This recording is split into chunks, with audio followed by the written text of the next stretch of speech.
गाय भैंस के साथ शूट करना आसान नहीं था। वो ज्यादा मुश्किल है। हाँ जी। क्या क्या प्रॉब्लम आई मतलब गाय भैंसों के साथ जब शूटिंग करते हैं? जी जानवर है, उसका अपना मन है। अब आज उसका मन नहीं है शूटिंग का, हाँ। उसको कैसे समझाओगे कि उसको नहीं करनी शूटिंग। हाँ। उसको अपनी पूंछ घुमाते रहना हाँ। सीन में पीछे, तो आप वेट करोगे। हाँ। उसकी पूंछ रुकेगी तो मेरा डायलॉग शुरू हो।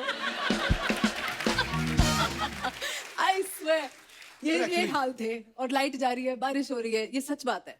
और हम लोग पीछे जो है पूंछ उसकी रुकने के वेट कर रहे हैं कि तो इतना शॉट लेके तू नीचे से पूछ पकड़ लेता है। टेक्निकल चीजें भी होती सर हैं। फिर और प्रॉब्लम्स आ सकती है ना ऊपर से। अच्छा हाँ।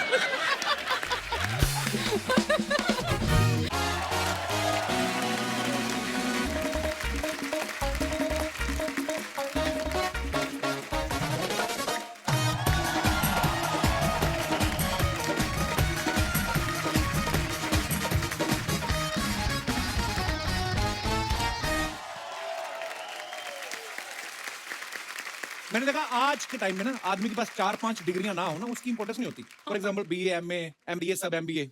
लेकिन पहले के जमाने में ऐसा नहीं होता था। 60s के टाइम पे मैंने सुना कि जो आदमी 10वीं फर्स्ट क्लास में पास कर लेता था मैट्रिक, अच्छा। है ना, उसकी सरकारी नौकरी लग जाती थी, इज्जत बड़ी होती थी उसकी। और जो आदमी 10वीं में फेल भी हो जाता था, वो भी ये नहीं बोलता था कि मैं 9वीं फेल हूं, बोलता मैं मैट्रिक फेल। क्योंकि 9वीं फेल बोलने में ना वो मजा नहीं है। इससे अच्छा 10वीं फेल बोलो, ताकि वो विजुअलाइज जो आदमी करता ना, एक साल और गया था, आया गया, लास्ट में जाके फेल हुआ। अच्छा बताने में देखो कैसे बता रहे हैं, जैसे वर्ल्ड कप के फिनाले में बाहर हुआ हूं मैं कि खेले तो हम भी अच्छा। अरे जब लड़का 10वीं पास कर लेता था उस समय, तो बाप पूरे मोहल्ले में मिठाई बांट देता था। कई तो रिश्ते लेके आना शुरू कर देते थे। और जिस बाप ने बच्चे से प्रॉमिस किया होता था ना कि तू पास हो जा, तेरे को घड़ी दिलवाऊंगा, बच्चा पास हो गया, अब वो घड़ी लड़की के बाप से दिलवा देता था, सगाई कर देता था। ये सब होता था। अच्छा 10वीं तो कर ली, आंटी आप तो गवाह हो इस बात के, है ना। उसके बाद बीए जो होती थी वो बीवी के साथ ही करता था। और फिर इधर लड़के की एमए हो रही थी, लड़की की MAA, मां बनने का प्रोसेस शुरू हो जाता था। आप ये देखो, कहने का मतलब ये, जो आदमी उस समय 10वीं पास कर लेता था, उसकी जवानी का एक दिन भी वेस्ट नहीं होता था। ये सच्चाई है। कच्ची मूंछों से शुरू होता था और सफेद मूंछें डाई करते करते 12 लोगों का परिवार बना लेते थे वो लोग। ये माहौल था उस समय। ये हमारे दास दादा ना फोटोग्राफर है, उस समय 10वीं पास को प्रायोरिटी दी जाती थी ना, जिसकी शादी होनी। इनसे 8वीं पास नहीं हो रही थी। ये 6 साल लग रहे, और 7वें साल जाके अपने पिताजी को कहते हैं बात सुनो, ठीक है मेरे से 8वीं नहीं हो रही, शारीरिक रूप से मैं 10वीं कर चुका हूं। घर वाले बोलते बेटा दुनिया की नजर में तो तू 8वीं पास है ना, कहता मेरे को घोड़ी में बिठाओ, चाहे घोड़ी छोटी ले आओ, 2 क्लास कम है ना। उस जमाने में सीरियसली 10वीं इतनी बड़ी मानी जाती थी ना, कई लोग तो अपनी नेम प्लेट के साथ लिखवाते भी थे, भंवरलाल मैट्रिक पास। हाँ। उसके बाद टाइम बदल गया, लोग बड़ी बड़ी डिग्रियां लेना शुरू हो गए, फिर ऐसे लिखवाने लग गए, अर्चना जी 11वीं पास, sorry MA, double MA, BA किया आपने, ऑनर्स। 2 ही शब्द वो भी उल्टे। अच्छा जिनका एग्जाम ठीक नहीं होता था ना, वो हिसाब लगाते ना, हिंदी में तो पास हो जाऊंगा, इंग्लिश में सप्लीमेंट्री दे दूंगा, और हिस्ट्री तो जो आगे वाले के आएंगे उतने मेरे आएंगे, मैंने सेम लिखा है। बाकी रह गया मैथ, फिर वो भगवान को प्रार्थना कर देता है, भगवान मैथ में पास करा दे, आधा किलो लड्डू चढ़ाऊंगा। और ये जब लोग लड्डू लेने जाते हैं ना, मिठाई वाले भी पहचान लेते हैं कितने लड्डू ले रहा लड़का, 1 किलो, अच्छा 2 सब्जेक्ट, हाँ ठीक है, उनको पता था। अच्छा 10वीं का रिजल्ट खराब आ जाए ना तो बड़ी बेइज्जती होती थी, क्योंकि सारे मोहल्ले की नजरें रहती थी किसका बच्चा 10वीं पढ़ रहा है। अच्छा जिसका बच्चा तो अच्छे मार्क्स लेके आया, माँ बाप उसको घुमाने ना पानीपुरी ले जाते, चलो बेटा खा के आते हैं, फिर दूसरा आपके कितने नंबर आए, हमारे तो 85 आए यार। और जिस बच्चे का काम खराब हो जाता 10वीं में, उसके माँ बाप भी घुमाने लेके जाते थे, लेकिन वो एडवांस में घुमाने ले जाते थे, रिजल्ट से पहले। उनको पता था क्या करतूत करके आया, पहले ले जाते थे। वो अलग बात है जब बच्चा वापस आता था, दोनों गाल थोड़े सूजे रहते थे, पहाड़ी इलाके में ले जाके पीटते थे, ये किया तूने सारा साल। ये हमारा आकाश नहीं है जो तबले में बैठा है, इसके पिताजी ने प्रॉमिस किया कि अगर तू 10वीं में पास हो गया तो तेरे को मोटरसाइकिल दिलाएंगे, और अगर फेल हो गया तो ऑटो। ये बाप से भिड़ गया, कहता आप भी पढ़ाई में ठीक ठाक ही रहे होंगे, फिर पास हो गया तो 50,000 की बाइक, फेल हो गया तो 3 लाख का ऑटो। पर जो उम्मीदें थी उस पर खरा उतरा, फेल हुआ ये। फिर इसको 3 लाख का इसने ऑटो लिया, वो बेच के 50,000 की बाइक ली। जब 2 लाख खर्च हो गया ना इसका, फिर उसको लगा कि अब नहीं पैसा कुछ बचा, फिर इसने 50,000 के तबले लिए। ये दिनेश तो मेरा दोस्त बचपन से ही बदतमीज था। टीचर ने कहा थर्स्टी करो की स्टोरी सुनाओ, कहता आपको आती है, कहते हाँ आती है, तो कहता फिर मेरे से क्यों सुन रहे हो। फिर टीचर गुस्से में आ गई, कहते तू खरगोश और कछुए वाली सुना, कहता आपको आती है, कहती नहीं आती है, अब सुना, कहता जब आपको नहीं आती तो मेरे तो बाप को भी नहीं आती।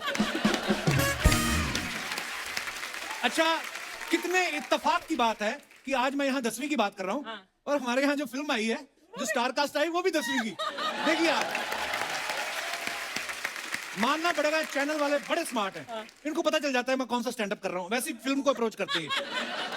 सो आप सबकी जोरदार तालियों के बीच please welcome Nimrat Kaur, Yami Gautam and mister Abhishek Bachchan.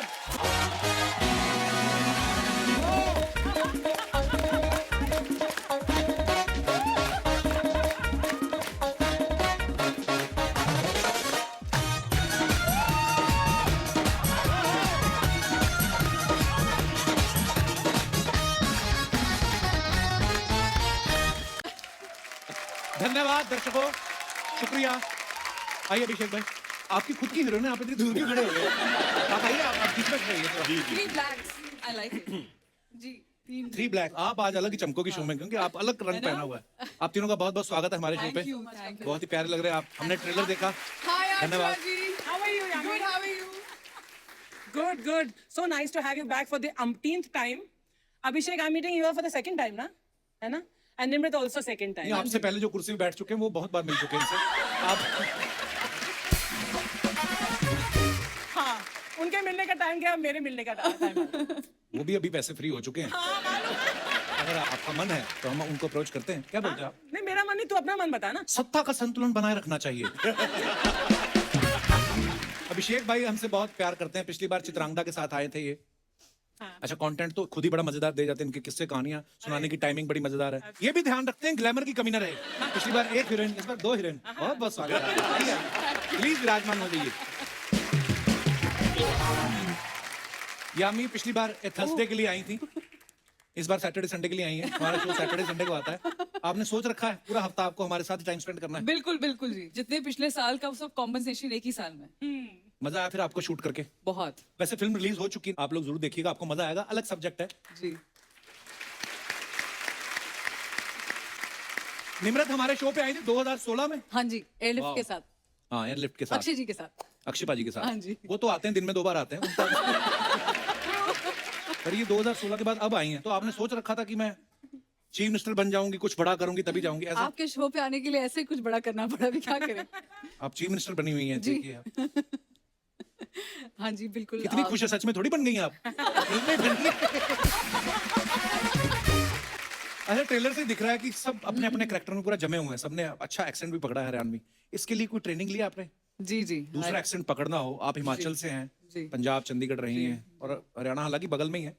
जी, हम सबकी कोच हैं सुनीता मैडम। अच्छा जी। तो तीनों को उन्होंने सिखाया है।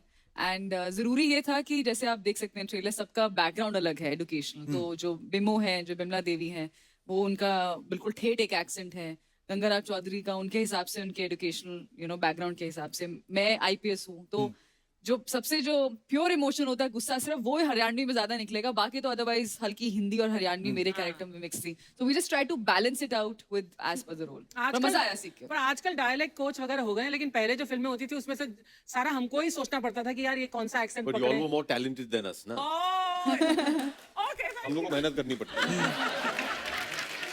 आपने अर्चना जी कभी कोई और एक्सेंट ट्राई किया है अपने 50 साल के करियर में? जितना 30 साल कोई और एक्सेंट? मेरा खुद का एक्सेंट लोगों को याद नहीं है। तुम लोगों ने फेमस कराया मेरा वो ब्रिगेंजा वाला एक्सेंट। और आपने बड़ा कमाल का किया था। मैं पता वो कॉलेज ही ढूंढता रहा कि ऐसी टीचर कौन से कॉलेज में होती हैं।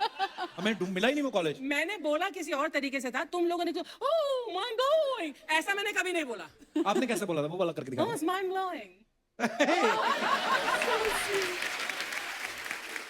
अभिषेक भाई, अमित सर ने भी, बच्चन साहब ने नमक हलाल में कैरेक्टर किया था जिसमें वो हरियाणवी बोलते हैं। तो आपने जब अर्जुन आके सिंह बल्द भीम सिंह बल्द दशरथ सिंह। हाँ।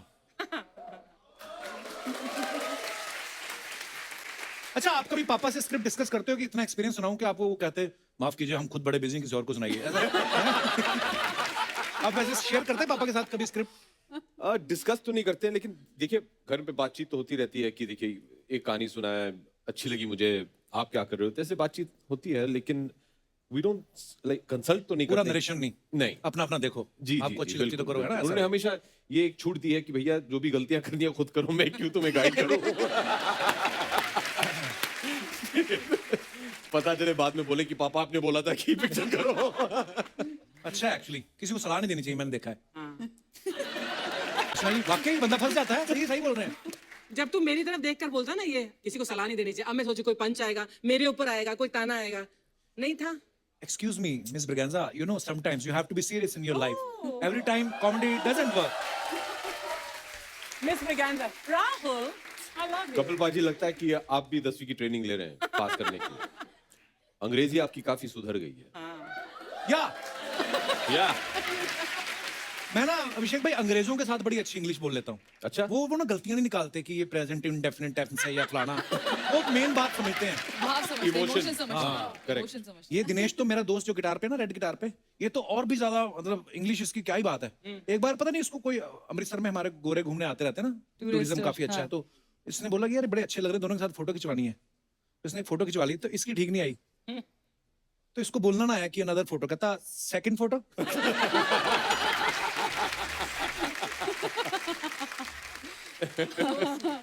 ओह निम्रत, इस फिल्म में आप गाय भैंस चराने के साथ साथ उसके बाद आप विधानसभा में जाके स्पीच भी दे रही हैं। हाँ जी। कौन सा काम मुश्किल लगा आपको? गाय भैंस के साथ शूट करना आसान नहीं था। वो ज्यादा मुश्किल है। हाँ जी। क्या क्या प्रॉब्लम आई मतलब गाय भैंसों के साथ जब शूटिंग करते हैं? जी जानवर है, उसका अपना मन है। अब आज उसका मन नहीं है शूटिंग का, हाँ। उसको कैसे समझाओगे कि उसको नहीं करनी शूटिंग। हाँ। उसको अपनी पूंछ घुमाते रहना सीन में पीछे, तो आप वेट करोगे। हाँ। उसकी पूंछ रुकेगी तो मेरा डायलॉग शुरू हो। आई स्वेयर ये हाल थे। और लाइट जा रही है, बारिश हो रही है, ये सच बात है। और हम लोग पीछे जो है पूंछ उसकी रुकने के वेट कर रहे हैं कि तो इतना शॉट लेके कोई नीचे से पूछ पकड़ देता है। टेक्निकल चीजें भी होती सर हैं। फिर और प्रॉब्लम्स आ सकती है ना ऊपर से। अच्छा हाँ। पर मैंने देखा है एक्चुअली एनिमल्स के साथ वो अपनी मर्जी के मालिक होते हैं। जैसे अभी हम लोग हिमाचल में ट्रैवल कर रहे थे, एक बड़ा सांड बैठा हुआ था सड़क पे, तो हम हॉर्न मारे 3 4 5वें हॉर्न पे उसने देखा करता कि इधर से निकल जाओ, मैं नहीं उठने वाला। सही है।